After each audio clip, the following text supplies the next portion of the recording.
Une fois qu'on en a eu fini avec les élections municipales, on a lancé l'actualisation du programme pour les présidentielles, parce que tout ça se prépare très longtemps à l'avance, sachant qu'on repartait de la dernière version actualisée de l'Avenir en commun qui avait été publiée début 2025. On l'actualise à chaque fois au cours du mandat, parce que à chaque fois, il y a de nouvelles lois scélérates qui ont été passées par Macron. À chaque fois, les chiffres du chômage, du taux de pauvreté, tous ces chiffres-là ont changé. Donc on l'avait déjà actualisé, y compris en intégrant beaucoup des travaux parlementaires de la première partie du mandat entre 2022 et 2027. Et donc post-municipal, on a pu remettre l'ouvrage sur le métier.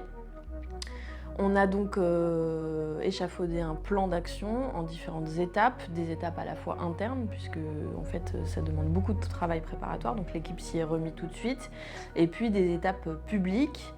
Le mois de juin a été consacré à des auditions programmatiques, on en a fait plus d'une trentaine. Donc les auditions programmatiques, c'est les grosses associations du pays sur tous les sujets, le planning familial sur le féminisme, Greenpeace sur les questions écologiques, Négawatt pour avoir leur scénario de mix énergétique qui soit actualisé pour la prochaine présidentielle. Donc une trentaine d'auditions programmatiques qui ont été réalisées à la fois par les groupes thématiques et à la fois par les parlementaires qui sont spécialistes de leur sujet.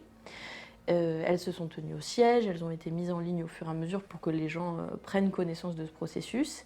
Et puis il y avait une phase de contribution citoyenne, cette fois ouverte à toutes et tous. On a recueilli plus de 24 000 contributions, ce qui est plus que pendant la dernière élection présidentielle où on en avait de mémoire un peu plus de 10 000. 24 000 contributions, donc c'est absolument énorme.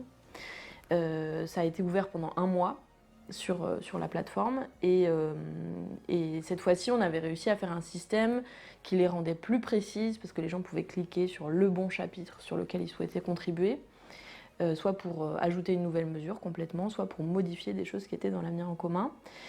24 000 contributions qui ont donné lieu à des synthèses par l'équipe et par les groupes thématiques qui ont été mises en ligne pour à la fois rendre compte en termes quantitatifs sur quel sujet il y avait le plus d'intérêt.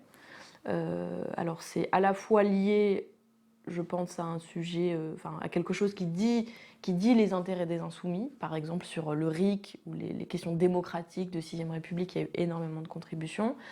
Et ça dit aussi à la fois quelque chose des préoccupations, des luttes du moment. Qui dit actualisation de l'avenir en commun dit chiffrage des mesures. Et donc on a toute notre équipe de chiffreurs qui sont en train de voir ce que coûte chaque proposition, quelles sont nos rentrées d'argent fiscal. Et donc ça demande un énorme travail d'actualisation du chiffrage aussi qui est réalisé dans le même moment. On a plusieurs groupes de travail sur le programme. On a à la fois les groupes thématiques, donc c'est 80 co-animateurs pour une quarantaine de groupes thématiques sur tous les sujets, qui eux-mêmes coordonnent des groupes qui sont ouverts à toutes et tous. Ça, c'est un premier pan.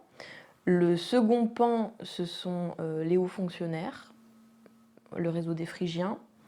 Là, on a en ce moment une quarantaine de personnes qui sont engagées dans toutes les grandes administrations françaises, les grands corps de l'État.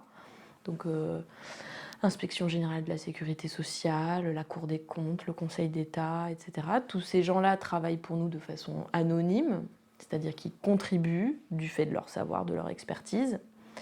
Et puis, on a toutes les personnes qui ont été auditionnées, donc qui ne sont pas à proprement parler des insoumis, mais dont on tire l'essentiel du savoir et de l'expertise là aussi.